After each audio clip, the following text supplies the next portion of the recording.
हिंदी कलम में फिर से आपका एक बार स्वागत है। ये वीडियो विशेष रूप से शिक्षक बहाली से संबंधित है। आज इस वीडियो में हम चर्चा करने वाले हैं कि अभी तक क्या कुछ हुआ और क्या कुछ होने की संभावना है इसके बारे में। लेकिन इन सारी चर्चाओं से पहले हम आपसे ज़रूर जानना चाहेंगे कि आपने अभी तक किताबें पढ़ा है या नहीं, जो हमने कहा था उन किताबों को। जैसे में अगर आप 1 to 5 की तैयारी कर रहे हैं तो वहाँ पे आपने ईवीएस जो किताब चलता है बिहार में, उन किताबों को देखा या नहीं देखा, देखा तो उसे कंप्लीट किया या नहीं कंप्लीट किया। कर लिया तो बहुत अच्छी बात है। इसके बाद सारी चीज़ें पढ़ना चाहिए। ग्रुप में भी जो भी हमने दिया है उसके बाद ही पढ़ना है। जैसे मैं 19th की चर्चा करेगा, 19th अगर सामाजिक विज्ञान है तो सामाजिक विज्ञान से संबंधित जितनी किताबें एक शिक्षक सामाजिक विज्ञान की किताबें पढ़ाते हो वो सारे आपको पढ़नी है। वो जो भी बुक हो, इतिहास, नागरिक, भूगोल वगैरह जो भी बुक हो सारे आपको पढ़नी है। साइंस का भी सेम है, मैथ का भी सेम है। अगर हिंदी की बात करें तो हिंदी का भी 9th का पहले पढ़ना, बाकी सब बाद में। इंग्लिश का भी सेम है कि पहले 9th पढ़िए फिर बाद में। 11th-12th का भी सेम है। फिजिक्स है तो फिजिक्स पढ़िए, केमिस्ट्री है तो केमिस्ट्री पढ़िए। बटनी जूलॉजी में थोड़ा सा दिक्कत है, लेकिन हम कहेंगे कि सबसे पहले जिस सब्जेक्ट के हैं, बटनी होगा तो बटनी का पढ़िए, जूलॉजी का होगा तो जूलॉजी पढ़िए। बाद में अगर ऐसा आपको ऑप्शन दिखेगा कि केवल एक ही सब्जेक्ट चूज़ करना है, बायो, तब आपको दोनों पढ़ना पड़ेगा। अभी तक तो हमें लग रहा है कि दोनों अलग अलग है, ऐसा होना चाहिए, लेकिन देखिए क्योंकि सीट एक साथ है तो थोड़ा सा दिक्कत है। फिलहाल दोनों पढ़िए, तो ये सारी चीज़ ज़रूर पढ़ लीजिएगा। थोड़ा सा लास्ट में ना थोड़ा सा हम आपसे पूछेंगे भी कुछ सवाल। हमने कहा था कि साइंस वगैरह 19th पढ़ लीजिए और सभी के लिए हमने कहा था, तो उससे सवाल कुछ पूछ लेते हैं। लेकिन फ़िलहाल हम इसके बारे में चर्चा कर लेते हैं कि अभी तक क्या कुछ हुआ। तो हम बात करें कि ये कटिंग जो हमने लिया है ये दैनिक भास्कर का है, आज का है, यानी 22/5/2023 का पटना का संस्करण में न्यूज़ देखने को मिल जाएगा। यहाँ पर तो लिखा गया है कि महागठबंधन की 5 पार्टियाँ नई शिक्षक नियुक्ति नियमावली के विरोध में सदन में इनके 39 विधायक, भाजपा के इतने और इनके इतने, राजद के 79 और जेडीयू के 45, निर्दलीय 1, वो होते हैं 125 और ये होते हैं इतने। ये सारी चीज़ लिखा गया है। इन्होंने हमसे नहीं पूछा कि ये सारी चीज़ चलते रहेंगे, लेकिन आपको तैयारी करते रहना चाहिए। दिन भर कोर्ट वगैरह का काम कर रहे हैं।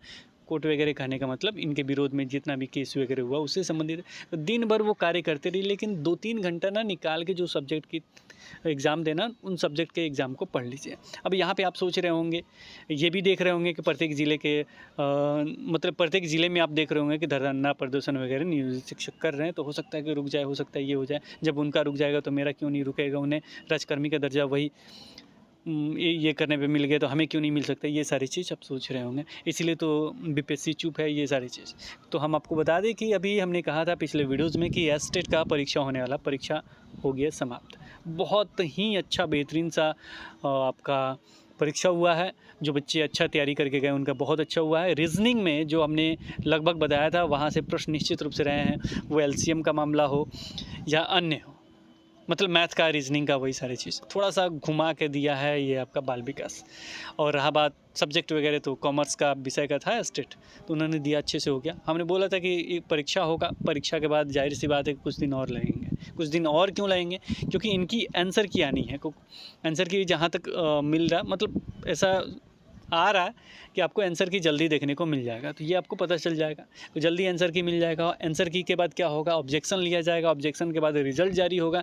रिजल्ट के बाद मतलब कुछ ज़्यादा मैटर नहीं हो, क्योंकि अब सभी जितना स्टेट होने थे ना एग्ज़ाम वो हो गए, क्योंकि 2 रद्द हुआ था।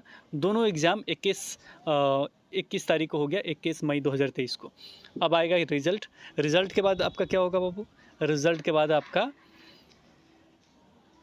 बाद आपका वो मार्कशीट वगैरह जो भी प्रिंटेड वगैरह होते हैं छप के मिल जाएंगे। तो ये मुझे लग रहा है कि कुछ दिन और लगेंगे। हो सकता है कि रिज़ल्ट वगैरह के बाद आपको सारा चीज़ नोटिफिकेशन वगैरह देखने को मिल जाए, ठीक है। उसके बाद ही ऐसा लगता है कि मुझे देखने को मिल सकता है। यह सारा प्रोसेस भी कंप्लीट कर लेते हैं डेट वगैरह से, उसके बाद 1 महीने का टाइम मिलता है कि नोटिफिकेशन वगैरह देखने को मिल सकता है। इसलिए मुझे लगता है कि डिले आपको देखने को मिल रहा है, इसलिए सारा चीज़ शांति है। वो न्यूज़पेपर में ये हो गया, वो हो गया, ये बोल रहे हैं, वो बोल रहे हैं, इन सारी चीज़ों से बाहर निकलते हुए, भले विरोध में आप कोर्ट केस किए हो सकता है कि आप बेहतरीन वकील रखें, हो सकता है कि आप उसमें जीत जाएँ, ये हो जाए, वो हो सकता है। एक कोर्ट का मामला है और 4 साल से लटकाए रखे हैं, ये सारे प्रोसेस हैं, तो ऐसा हो सकता है कुछ भी हो जाए, होने के लिए कुछ भी हो सकता है। अब ऐसा लग रहा था कि उस समय भी कि समान काम समान वेतन मिल जाएगा, ऐसा तो लग रहा था, क्योंकि यहाँ से जीत मिल गया था, वहाँ जाके क्या कुछ हो गया वो अलग मैटर। तो ये सारी चीज़ संभावना की चीज़ें हैं, तो इन सारी चीज़ों को आप दिन भर करते रहिए, लेकिन शाम को ज़रूर पढ़िए। अब रही बात आपको नोटिफिकेशन में देखने के लिए, कि कुछ दिन और आपको इंतज़ार करने को मिल सकता है। ये मेरा व्यक्तिगत मानना है, और पिछले वीडियोज़ में भी हमने कहा था कि ये मेरा व्यक्तिगत मानना है, और हमने बताया था कि ये रीज़न भी है, और वैसा हुआ भी। क्योंकि 2-3 दिन में कहा जा रहा था कि जब प्रेस कॉन्फ्रेंस हुआ उसके बाद 2-3 दिन में कहा ये जा रहा था कि हाँ, अब आपका आ जाएगा, 2-3 दिन 4 दिन के अंदर आ जाएगा नोटिफिकेशन वगैरह। तो ऐसा नहीं मिला। तो ये कॉमर्स वाला मामला था, क्योंकि कुछ दिन पहले बच्चे ने बातचीत किया, तो हम बोले कि आप लोग बाहर हो जाओगे, ये करो तो वो करो। हम बोले कि क्या उपाय है, बस कोर्ट। तो वो सारे मामला को उस समय मूड वगैरह भी वैसे ही था। चलिए, को बात ये हो गया। अभी अब हम बात करते हैं आगे की। क्या आपको करना चाहिए। हम कहेंगे कि दिन रात आप सारा कहानी करते रहिए, लेकिन आप अपना पढ़ाई करते रहिए। उसमें भी आप अपने सब्जेक्ट को ज़रूर देखिए। क्लियर हो गया अभी तक ये क्या कुछ हो रहा है, क्या कुछ होने की संभावना है। ये सारे न्यूज़ में आते रहेंगे, जाते रहेंगे। अब हो सकता है कि इन्हें भी पॉजिटिव न्यूज़ मिल जाए, पॉजिटिव मतलब इनके साथ हो जाए कुछ। गवर्नमेंट को भी ज़रूर सोचना चाहिए, और ये गवर्नमेंट को ज़रूर देखना चाहिए। एक तो इसमें मतलब ये निगेटिव भी, समय भी कम, ये सारी चीज़ करके रखें, उस पर भी थोड़ा गौर करना चाहिए, थोड़ा ध्यान देना चाहिए। अच्छा, एक चीज़ पूरा अगर निचोड़ लेके बात करूँ ना, क्योंकि निमाली से जो अभी आया है इस पे भी चर्चा कर लेते हैं 2 मिनट, कि जो अभी आया है शैक्षणिक और प्रशैक्षणिक अर्हता के बारे में। तो ये जो आया है को इसको, और पूरा अभी तक के जो भी हुए हैं, इसको पूरा निचोड़ लेके देखा जाए ना, तो एक चीज़ सामने आता है कि कैसे हम कम से कम मतलब शिक्षकों को ले सकें। ये सारे प्रोसेस इसमें समाहित होते हुए दिखते हैं। वो मामला नियोजित शिक्षकों का है, वो आते हैं, अगर इस सीट पे फाइट करते हैं तो जाहिर सी बात है वो पहले से शिक्षक हैं, इसमें भी शिक्षक रहेंगे, कोई दिक्कत नहीं है। मतलब कुछ पेमेंट बढ़ाना होगा, चाहे जो भी बराबर है तो बराबर, घटाना होगा घटाना, बाद में देखा जाएगा क्या। लेकिन वहाँ से कम सीट हो गए, यानी वहाँ से कम हमको शिक्षक लेने पड़े, पहला पॉइंट। दूसरा पॉइंट, हाँ, इनको बाहर कर देते हैं, ये टेक्निकल वाले हैं, ये वाले। अच्छा, तकनीकी वाले का कहना है कि 2020 में सर तकनीकी जो है उसके बारे में डायरेक्ट लिखा गया, वो पॉलिटेक्निक वगैरह से संबंधित है। कि जी हाँ, वो 2020 में निश्चित रूप से लिखा गया कि वो पॉलिटेक्निक से संबंधित है, ये है। लेकिन अगर आपको लगता है कि हम इस विषय के हैं, ये हैं, वो हैं, तो आप जाके ज़रूर सचिवालय में मिल लीजिएगा, उससे संबंधित मतलब जो भी लेटर वगैरह है सौंप दीजिएगा, अगर आप बाहर हो रहे हैं। वो हिंदी का मामला हो या किसी का भी मामला, कि हम कैसे, और उनको भी थोड़ा सा देख के बनाना चाहिए। अगर वो स्टेट का एग्ज़ाम ले रहे हैं तो उससे संबंधित जो भी नोटिफिकेशन है उसको देखिए। स्टेट 2019 में जो भी नोटिफिकेशन हुआ है, जो भी है, उनको देखिए। अब कुछ लोग कहेंगे सर वो बाहर ही होंगे। कैसे बाहर होंगे? स्टेट वाले ना कभी बाहर नहीं हो सकते हैं, क्योंकि उसके बाद कोई भी बहाली नहीं हुई है। वो कोर्ट में भी जाएंगे तो वो जीत जाएंगे। जिनको एक बार शामिल कर लिया उसके बाद आपने कोई बहाली तो किया नहीं, करना चाहिए ना आपको, करते तब बाहर कर सकते थे। तो ये सारे निचोड़ निकाल के अगर हम देखें ना, मतलब वहाँ से उन्हें डेटा लेके ज़रूर फीड करना चाहिए, एक एक लाइन जो स्पष्ट लिखा गया वही रखना चाहिए, फिलहाल जो भी हो। तो अगर ये चीज़ें हैं, अब तो हो सकता है कि ऐसा शिक्षा विभाग, हम ही तो दिए हैं उनको बिहार बोर्ड छपने के लिए कि वो जो भी ये करें, तो वो अलग मैटर है। लेकिन जो बच्चों के सामने है तो वो तो रहेगा ही। तो जिन्हें भी अलाउ किया गया था स्टेट 2019 में, वो निश्चित रूप से एलिजिबल रहेंगे ही। तो उनका जो भी डेटा है वो मैच करना चाहिए। अगर आपको लगता है कि उस नोटिफिकेशन के अनुसार हम बाहर हैं, तो इन लोगों का PDF अगर कहिएगा स्टेट वाला 19 वाला चाहिए, ये सारी चीज़ नहीं है तो हमें बताइएगा कमेंट सेक्शन में। तो हम कोशिश करेंगे, समय मिलेगा तो हम ज़रूर उसका जो भी PDF है वो हम डाल देंगे। देखो, एस्टेट से संबंधित तो PDF मेरे ख्याल से hindiClub.in वेबसाइट पे आपको मिल जाएगा, क्योंकि एक बार शायद हमने दिया था। नहीं तो कमेंट सेक्शन बताइएगा, हम उसका गूगल ड्राइव का लिंक दे देंगे, वहाँ से आप डाउनलोड कर लीजिएगा। तो अभी जो हमारा चर्चा था, तो इसके बारे में जो भी है टेक्निकल वगैरह, चाहे जो भी हैं, जो बाहर हो रहे हैं, चाहे जो भी चीज़ें हैं, तो हम किसी का विरोध या सपोर्ट नहीं कर रहे हैं। लेकिन किसी को लाना बड़ा मुश्किल होता है, लेकिन लाना बड़ा आसान होता है, निकालना बड़ा मुश्किल होता है। इसके विपक्ष में को गवर्नमेंट क्या चाह रही है कि हम चारों तरफ से बस सबको हटाते हुए कुछ लोगों को लें, ऐसा मुझे लग रहा है। क्योंकि निगेटिव मार्किंग, ये फलाना ढिमका, ये अरे उतना टैलेंटेड सारे लोग होते हैं कि BPSC में आराम से बैठते हैं, सारे लोग देता है एग्ज़ाम, आराम से निकालते हैं वो लोग। कुछ ही बच्चे हैं जो वहाँ से तैयारी करते होंगे। पैटर्न भी आपने वही रखा है सेम, जो आप वहाँ पूछते थे वही पूछेंगे लगभग में। सारा चीज़ करंट वगैरह सारा चीज़ है उसमें। चलिए ठीक है, जो भी चीज़ें हैं, इसलिए हम आपसे कहते रहते हैं कि तैयारी करते रहिएगा। नेगेटिव मार्किंग भी सेम प्रोसेस है वैसे ही, कि उसमें 5 ऑप्शन रहेगा, 1/4 वाला हम रखेंगे। तो इन सारी चीज़ों को देखने समय भी बताइए, 100 प्रश्न हैं उसमें 2 घंटे, नेगेटिव मार्किंग नहीं। एक है 150 प्रश्न हैं उसमें कितने, 2.5 घंटे, सॉरी उसमें 2 घंटे और नेगेटिव मार्किंग भी। सोचिए, उसका उत्तीर्णांक देख लीजिए 30 है, इसका उत्तीर्णांक देखिए तो कितना है, 40 है। अंतर देखिए। अभी कहेंगे एक प्री है एक मेंस है, वाह ये बच गया था, अभी तक प्री मेंस नहीं दिए हैं वो। अच्छी बात है, क्यों ना हम प्री और मेंस दोनों ले लें, कुछ इसमें छट जाएंगे, कुछ उसमें छट जाएंगे, कुछ और कम करना होगा। ठीक है, अच्छी बात है। चलिए, तो ये सारी चीज़ आपके सामने चलते रहेंगे, ये सारी चीज़ होते रहेंगे, लेकिन आपको तैयारी से पीछे नहीं हटना है, ये याद रखिएगा। आपको तैयारी से क्या करना है, पीछे नहीं हटना है, तैयारी करते रहना है। तो जो भी जिनका दिक्कत है वो जाके मिले और वहाँ जाके कहें, उससे संबंधित आवेदन दें, निश्चित रूप से विचार होगा। उससे संबंधित अगर आप लेटर लगाते हैं कि हम ऐसे अलाउ थे, ये थे, तो और अच्छी बातें हैं। अगर नहीं लगाते हैं तो फिर उनका मन, ये समझ गए। तो जिनको भी प्रॉब्लम है वो अपना हल खुद से करना होगा, बातचीत करने से नहीं होता है, वो जाके लिखित रूप में कोई भी प्रारूप आपको करना होता है हर चीज़ का। टेलीफोनिक पे भी कम होता है, लिखित रूप में अगर आवेदन देते हैं, ये करते हैं, रिसीविंग रहते हैं, तो आगे आपके लिए वो कार्य सिद्ध हो सकता है। नहीं तो लास्ट में हम कहेंगे कि जब कोर्ट वाला ना, लास्ट वाला कार्य रखिए। आप लोग हमेशा मैसेज करें, सर आप इस पर नहीं कीजिएगा तो हम कोर्ट कर देंगे, ये हो जाएगा, वो हो जाएगा, नहीं को आप कहिए हम जा रहे हैं, वो वाला मामला लास्ट में।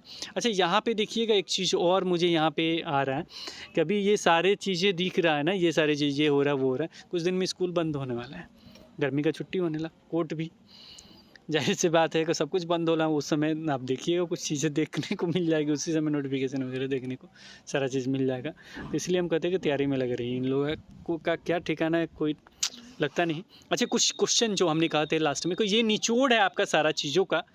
बहुत मुश्किल से इस वीडियो को हम बना रहे हैं, सारा चीज़ अब जोड़ते हुए, कि आपका जो भी संभावना है, तो दिन भर अपना विपक्ष वगैरह जितना चीज़ का काम करते रहिए, रात में तैयारी ज़रूर कीजिएगा, अपने सब्जेक्ट को ज़रूर पढ़िएगा, कोशिश कीजिएगा नोटिफिकेशन से पहले उसको कंप्लीट कर लें।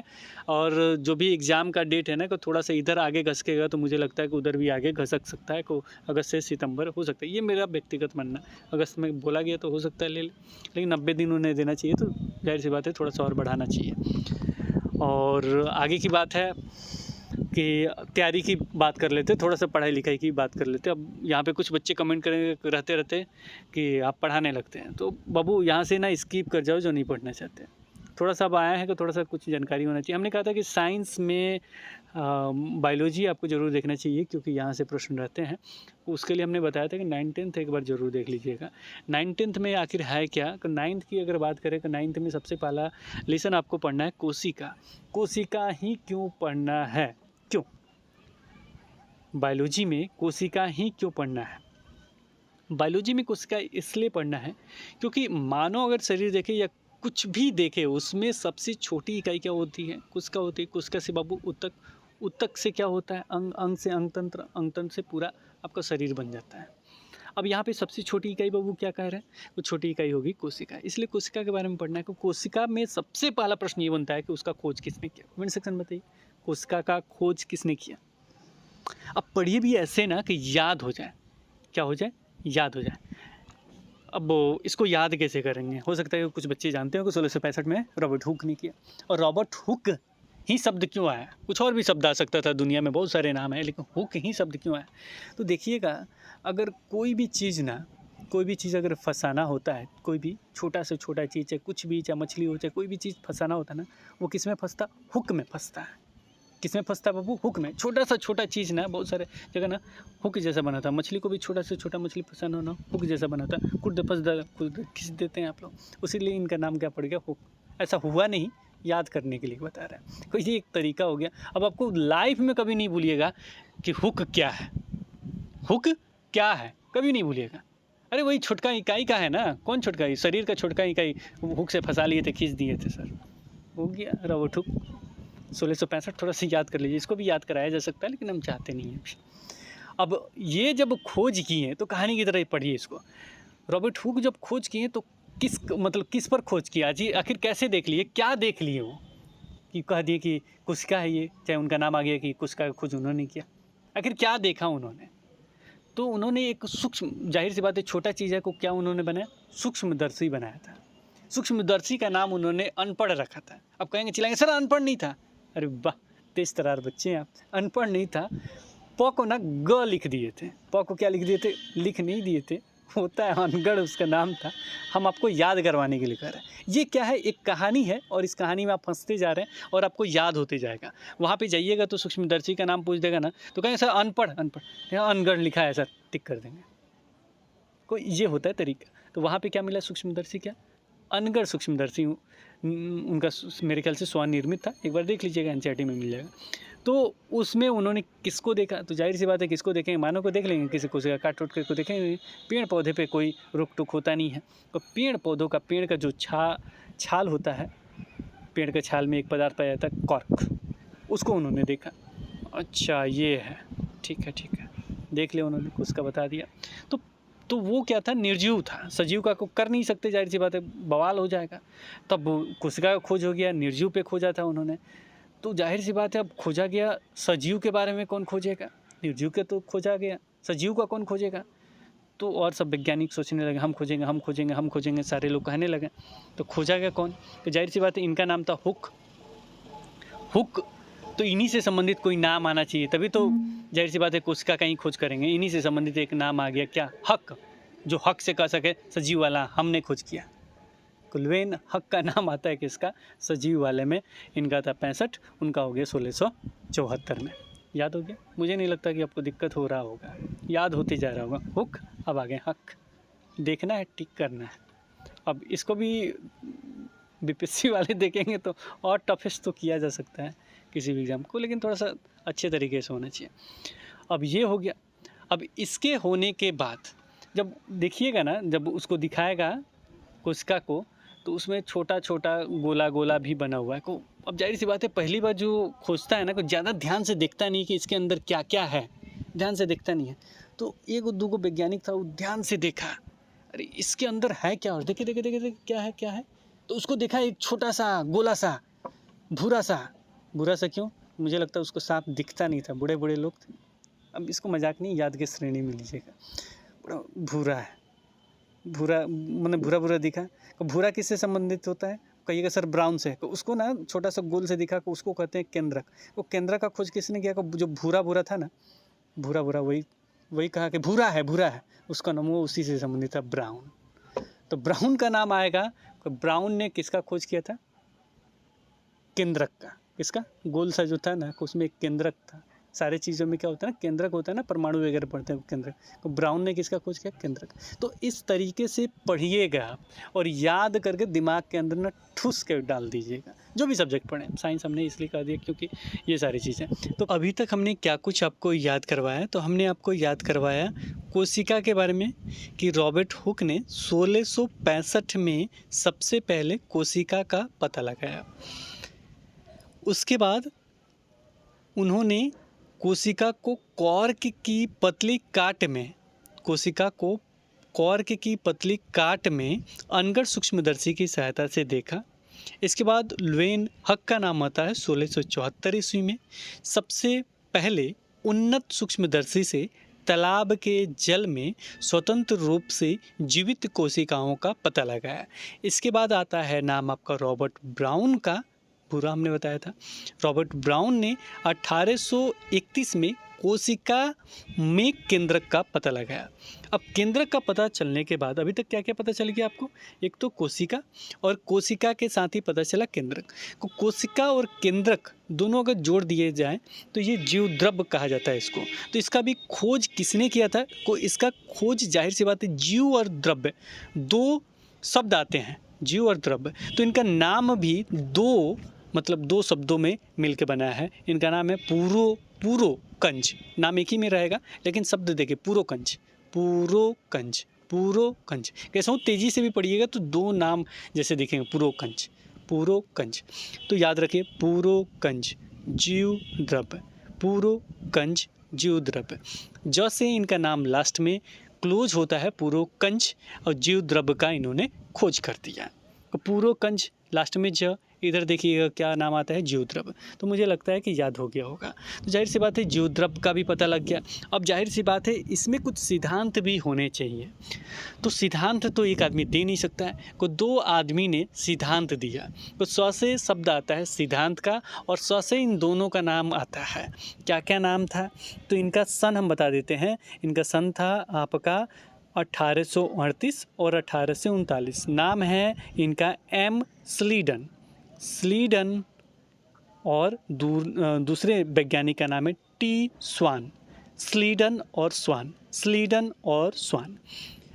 तो एम स्लीडन और टी स्वान जो 1839 ने कोशिका सिद्धांत के विषय में बताया। क्या इन्होंने बताया कि वही जनरल भाषा में कह दें कि ये कोशिकाओं की बनी होती, लेकिन पढ़ लीजिए एग्जैक्ट क्या शब्द लिखा गया है। इस सिद्धांत के अनुसार सभी पौधे तथा जंतु कोशिकाओं से बने हैं और वे जीवन की मूलभूत इकाई हैं, और वे जो हैं यानी कोशिका जो है जीवन की मूलभूत इकाई है। अब सिद्धांत तो दो लोगों ने दे दिया, तो तीसरे लोग क्यों ना दे, कहें कि हम भी कुछ नया बताएंगे। तो नया बताने वाले कौन थे? विर्चो। क्या नाम था? विर्चो। अब बताना था कि हम भी वीर हैं, हम भी खोज कर लेंगे। तो दो सिद्धांत वाले स आ गए, एक वीर साहब आ गए, विर्चो। तो इन्होंने क्या बताया? इन्होंने कहा 1855 में कि कोशिका सिद्धांत को और आगे बढ़ाया और उन्होंने बताया कि सभी कोशिकाएं पूर्ववर्ती कोशिका से बनी होती है। सभी कोशिकाएं किससे बनी होती है? पूर्ववर्ती कोशिका से बनी होती है। बस यही इतने लोगों का नाम का जिक्र है आपके एनसीईआरटी में, और भी नाम आ सकते हैं, लेकिन फ़िलहाल स्टार्टिंग में इतना नाम आपको याद रखना है। इसके बाद इलेक्ट्रॉन सूक्ष्मदर्शी का खोज हो गया। कब खोज हुआ? तो याद रखिएगा 1940 में। 1920 आपने मूवी देखा होगा 1920 वाला, तो 20 में 20 और जोड़ दीजिए, क्योंकि जाहिर सी बात है कुछ विज्ञान वाला कहानी है का 1920 तो ऐसे ही याद है आपका। तो 1920 में 20 और जोड़ दीजिएगा 1940 में इलेक्ट्रॉन सूक्ष्मदर्शी का खोज, इलेक्ट्रॉन सूक्ष्मदर्शी का क्या हो गया? खोज हुआ। उसके बाद इसकी जटिल संरचनाएं वगैरह देखी जाने लगी। और इसमें अगर बात किया जाए तो किसका नाम आता है, तो आपके एनसीईआरटी बुक में नहीं है, वैसे हम नाम बताते शायद मैक्स नॉल थे और रुस्का, दो नॉल और रुस्का का नाम आता है, अर्नेस्ट रुस्का थे। अब इसके बाद क्या हुआ ना, अब खोज हो गया, उसके बाद और अच्छे तरीके से देखा जाने लगा। तो अगर बात किया जाए, देखिए वैसे तो एक कुस्कीय होते हैं, बहुकुस्कीय होते हैं। एक कुस्कीय में बात किया जाए तो एक कुस्कीय कौन कौन होते हैं? अमीबा वगैरह का नाम आ जाता है, आपका जीवाणु वगैरह का नाम आ जाता है। ये सारी चीज़ हमें विविधता में पढ़ना है, यानी चैप्टर नंबर इसके बाद तीसरा जो आएगा उसमें पढ़ना है। लेकिन फ़िलहाल अगर इसमें देखा जाए तो इसको ध्यान से देखा गया कि कोशिका में अगर देखा जाए तो क्या क्या होता है, क्या क्या गुण दिखाई देते हैं, तो उसमें ध्यान से देखा गया। तो एक था प्लाज्मा झिल्ली, एक था केंद्रक और एक था कोशिका द्रव। तो प्लाज्मा झिल्ली को थोड़ा सा अच्छे तरीके से पढ़ लीजिएगा। प्लाज्मा झिल्ली में है क्या, थोड़ा सा मैं बता देता हूँ, पढ़ाना तो नहीं चाहिए था, नहीं थोड़ा सा और बता देता हूँ। प्लाज्मा झिल्ली क्या होता है? प्लाज्मा झिल्ली मतलब एक हो गया झिल्ली, फिर हो गया केंद्रक और हो गया कोशिका द्रव। याद करने के लिए 3 भागों में बांट दिया, आगे बहुत भागों में बटेंगे। तो प्लाज्मा झिल्ली क्या होता है? तो झिल्ली क्या होता है ना, किसी को भी छान छून के हम अंदर भेजेंगे, पारेगम में इसीलिए इसको कहा जाता है, छान छून के भेजेंगे। हम किसी को जाने नहीं देंगे अंदर, कोई भी जाएगा छान छून के जाएगा, जान लो पहले। कोई जा नहीं सकता, कोई आ नहीं सकता, हम सब देखेंगे। तो ये पारेगम झिल्ली भी नाम है, प्लाज्मा झिल्ली भी कहते हैं। इसके अतिरिक्त कोशिका झिल्ली के नाम से भी जाना जाता है, कि 2-3 नामों से आपको देखने को मिल जाएगा। तो डरिएगा नहीं, कोशिका झिल्ली हो, पारेग्रम वर्णात्मक मेरे ख्याल से पारेग्रम झिल्ली कहा जाता है, प्लाज्मा झिल्ली के नाम से भी जाना है। वो किसी से डरने की ज़रूरत नहीं, एक ही होता है। यहाँ पे 2-3 चीज़ें और नाम आता है। एक तो नाम आता है कि मान लीजिए कोई हवा वगैरह आ गया, जैसे में कार्बन डाइऑक्साइड आ गया, ऑक्सीजन आ गया, तो वो अगर आर पार जाए, जाहिर सी बात अंदर बाहर तो होते रहेगा, तो वो आर पार जाए तो उसको क्या कहते हैं? उस प्रक्रिया को किस प्रक्रिया द्वारा आर पार वो आता जाता है बताइए। इसको जो गैस वाला होगा ना वो विसरण होगा, और जब हम चर्चा करते हैं जल वाला ना को वो पारासरण होगा। ठीक है, इसको याद कराऊंगा तो फिर लंबा हो जाएगा। विसरण कौन सा? गैस वाला। पारासरण वो क्या हो गया? पारासरण आपका क्या हो गया? जल वाला। अब इसमें भी बहुत सारा पाराशरण के बारे में पढ़ना है, लेकिन थोड़ा सा समय अभाव है। कभी हम इस टॉपिक को लेके आएंगे, अगर आप लोग का करना होगा तो कभी लेके आएंगे तो पढ़ा देंगे। फिलहाल थोड़ा थोड़ा चीज़ें हम आपको स्पष्ट कर देना चाहते हैं। अब ये बना किससे है, जो प्लाज्मा झिल्ली वगैरह है, ये किससे बना है? तो ये लिपिड और प्रोटीन से बना होता है, लिपिड और प्रोटीन से बना होता है।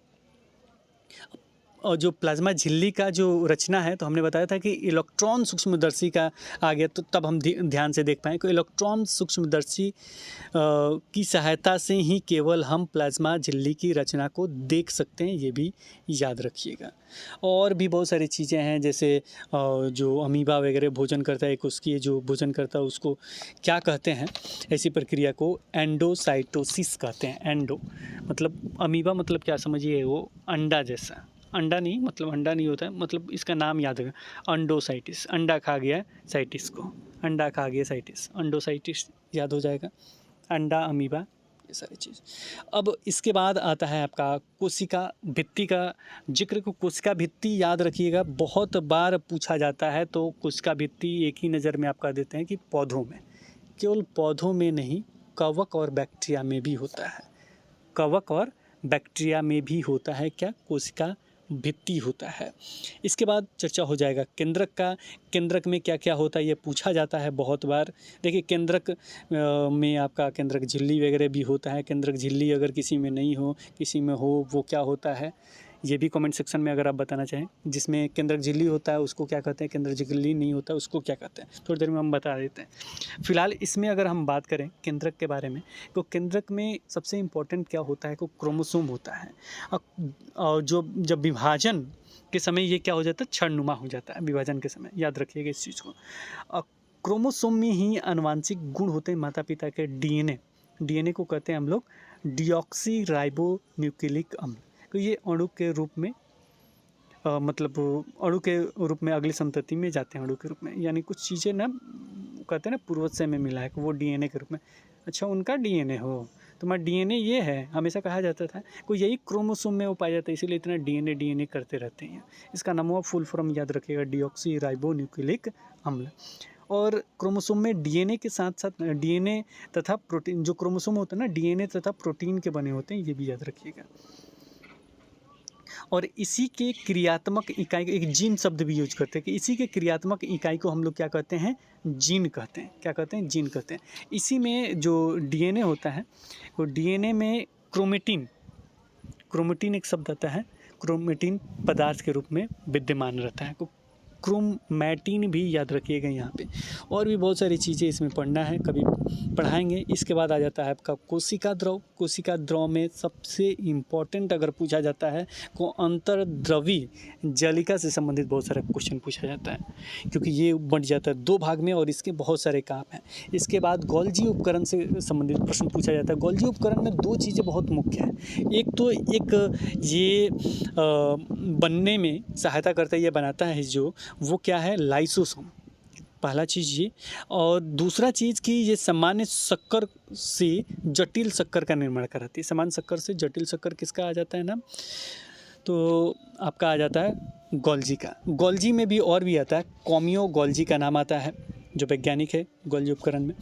और इसमें आता है आपका नाम ब्लैक रिएक्शन का। ये सारी चीज़ आते हैं। अब हमको लग रहा है कि अब ज़्यादा पढ़ाने वाला हम कोशिश नहीं कर रहे हैं, थोड़ा सा लाइसोसोम बता देते हैं।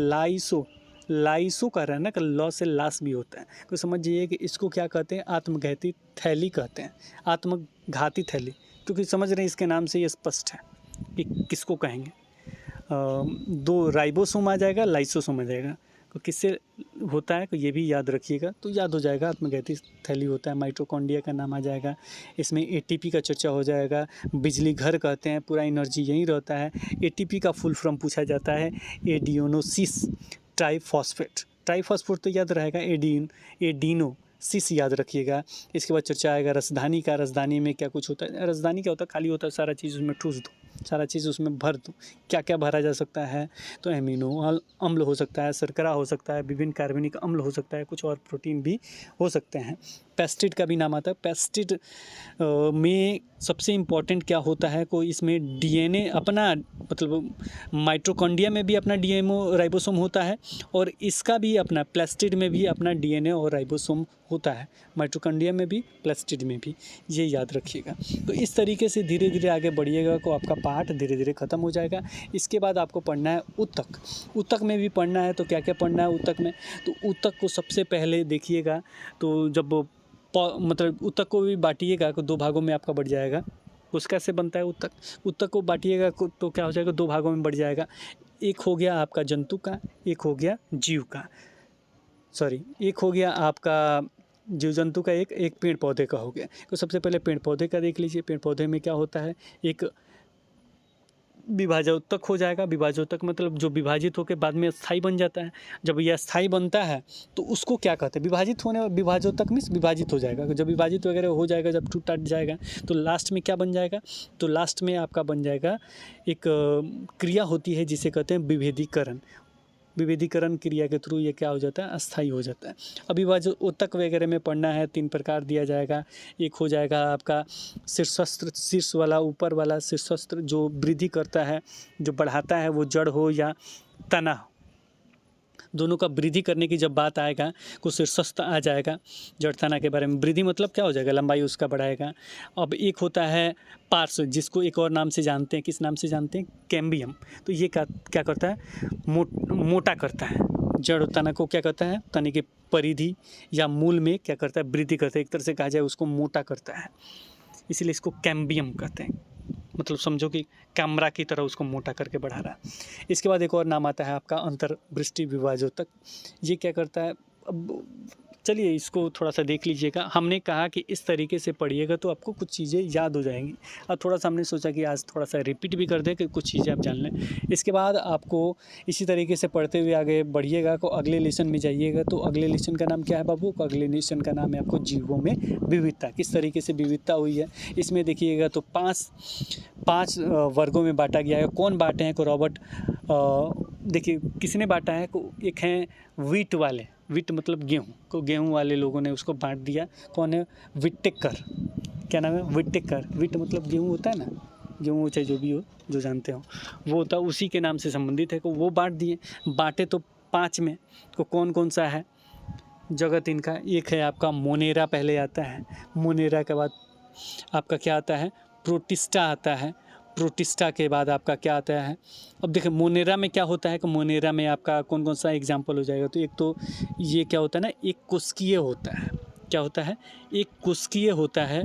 और इसमें सबसे बड़ी बात ये होती है कि एक कुस्कीय होने के साथ साथ ये प्रोकैरियोटी होता है। प्रोकैरियोटी क्यों होता है ये कमेंट सेक्शन में बताइएगा। यूकैरियोटी क्या होता है ये सब को, प्रोकैरियोटी को मोनेरा के अंतर्गत देखा जाए तो इसमें कौन कौन सा आएगा, जीवाणु आएगा, नीलहरित शैवाल आएगा, साइनोबैक्टीरिया आएगा, माइकोप्लाज्मा आएगा। अब इसके नाम को भी याद रखिए। एक तो जीवाणु मोनेरा में याद रहेगा आपको, नील हरित शैवाल भी मुझे लगता है कि याद रहेगा, साइनोबैक्टीरिया याद कर लीजिएगा, माइकोप्लाज्मा याद कर लीजिएगा। ये कुछ छोटा छोटा चीज़ है, छोटा छोटा जीव है, नाम से भी लग रहा है तो ये याद होगा। दूसरा प्रोटिस्टा क्या होता है, तो प से जितना नाम होता है प्रोटिस्टा में आ जाएगा, प्रोटिस्टा में आ जाएगा। जैसे में अच्छा इसमें एक चीज़ और देखिएगा, ट होगा चाहे प होगा को, देखिए ट में क्या आएगा, प्रोटोजोआ आ गया। प्रोटोजोआ में पैरासियम आ गया, अमीबा आ गया, और एक आता है युगलीना शैवाल। एक कुस्कीय आपका शैवाल भी इसके अंतर्गत आ जाता है।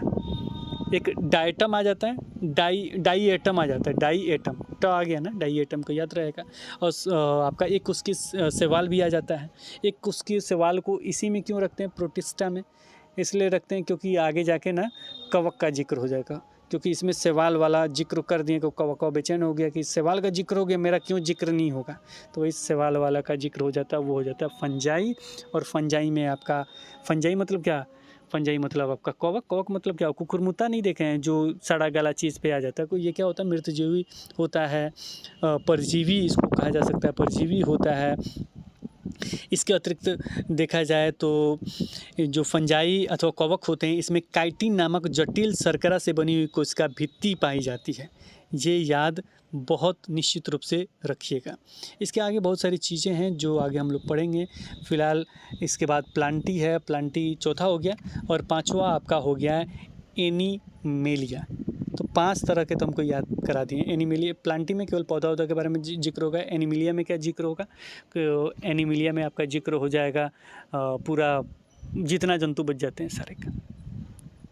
तो वो वहाँ से बहुत सारे प्रश्न मिलते हैं। तो ये देखा जाए तो इम्पॉर्टेंट जो 3 लेसन है, तो यहाँ से इस तरीके से आप कवर कर सकते हैं और याद भी कर सकते हैं। तो थोड़ा-सा ध्यान से अच्छे से पढ़ते हैं तो निश्चित रूप से आपको इसमें सफलता मिलेगी और हम चाहेंगे कि आप बहुत ही अच्छे तरीके से पढ़ाई करें और पढ़ें। तो फिलहाल इस वीडियो में इतना ही, फिर मिलेंगे एक नई वीडियो के साथ। तब तक देखते रहें, बने रहें हिंदी क्लब पे। धन्यवाद, बाय बाय।